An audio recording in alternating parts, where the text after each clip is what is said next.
ఎప్పుడూ రానటువంటి వర్డిక్ట్ వచ్చింది. కానీ ఆ వర్డిక్ట్ అయితేనే అయిపోలేదు. ఇది శాశ్వతంగా ప్రతి ఒక్కరు ఆలోచించుకోవాల్సిన అవసరం ఉంది. అతను చేసిన పనులు 5 ఏళ్ళు, అతను చేసిన ఘోరాలు అన్నీ కూడా రాష్ట్రానికి శాపాలుగా మారాయి. అది 10 ఏళ్ళు ఎంటాడుతుందా, 20 ఏళ్ళు ఎంటాడుతుందా, 30 ఏళ్ళు ఎంటాడుతుందా కాలమే చెప్పాలి.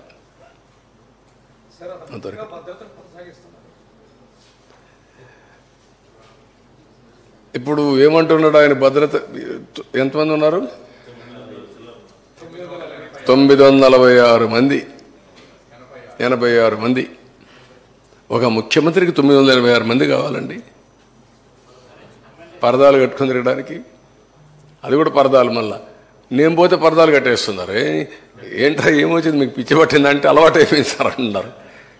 పరదాలు ఏంటి, చెట్లు కొట్టడం ఏంటి?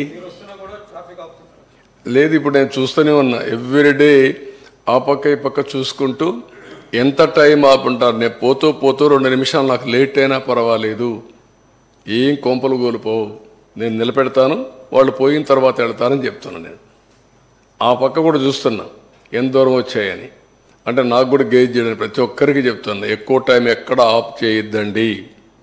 మీకు కూడా చెప్తున్నా, మా మంత్రులు కూడా చెప్పా, క్యాబినెట్లో కూడా చెప్పా. Simplicity is only the solution. మనమేమి రాజులం కాదు, లేకపోతే డిక్టేటర్లు కాదు. ఇష్టానుసారంగా చేయడానికి ప్రజాసేవకులుగా ప్రవర్తించమంటున్నా. 1 by 1 చేయాలి కదా అంటున్నా.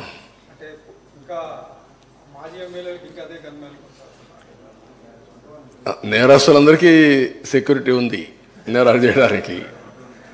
పొలిటికల్ నేరస్తులకు అందరికీ ఉన్నాయి. అన్నీ రివ్యూ చేస్తాం. కేసులు వేసారు. వేరే పనులు అంటే వాళ్ళందరికీ మళ్ళీ కంటిన్యూ చేయాలి. వాళ్ళకు రాష్ట్రాన్ని దోపిడీ చేయాలా, చాలా ఉన్నాయి. అవన్నీ మాట్లాడదాం. ఈరోజు నా ఉద్దేశం పోలవరానికే కన్ఫైన్డ్ కండి. మిగిలిన విషయాలు మళ్ళీ మాట్లాడదాం. ఇంకా చాలా టైం ఉంది. థ్యాంక్ యూ అనండి.